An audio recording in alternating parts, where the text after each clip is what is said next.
Chapter 39.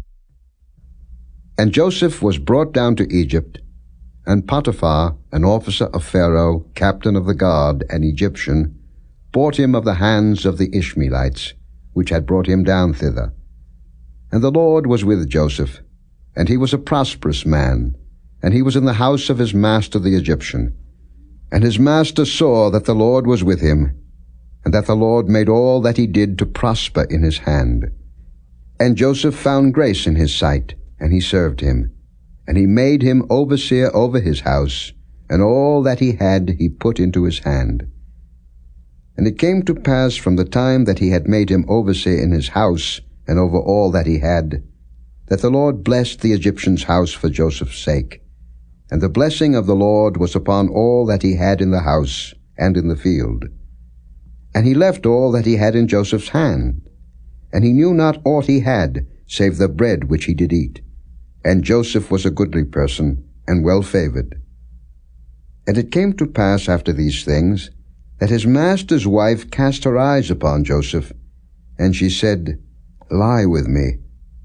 But he refused, and said unto his master's wife, Behold, my master wotteth not what is with me in the house, and he hath committed all that he hath to my hand.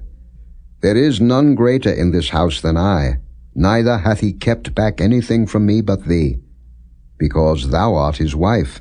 How then can I do this great wickedness, and sin against God? And it came to pass, as she spake to Joseph day by day, that he hearkened not unto her to lie by her, or to be with her. And it came to pass about this time, that Joseph went into the house to do his business, and there was none of the men of the house there within. And she caught him by his garment, saying, Lie with me. And he left his garment in her hand, and fled, and got him out. And it came to pass, when she saw that he had left his garment in her hand, and was fled forth, that she called unto the men of her house, and spake unto them, saying, See, he hath brought in an Hebrew unto us to mock us. He came in unto me to lie with me, and I cried with a loud voice.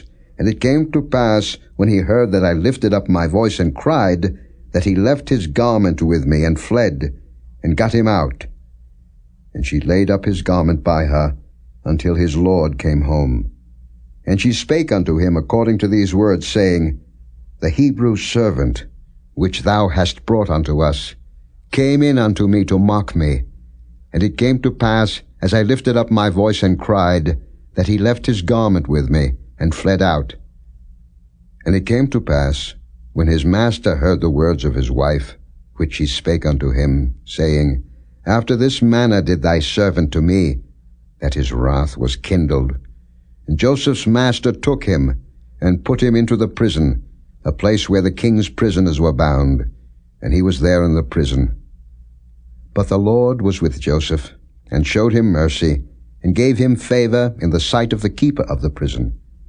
And the keeper of the prison committed to Joseph's hand all the prisoners that were in the prison, and whatsoever they did there, he was the doer of it. The keeper of the prison looked not to anything that was under his hand, because the Lord was with him, and that which he did, the Lord made it to prosper.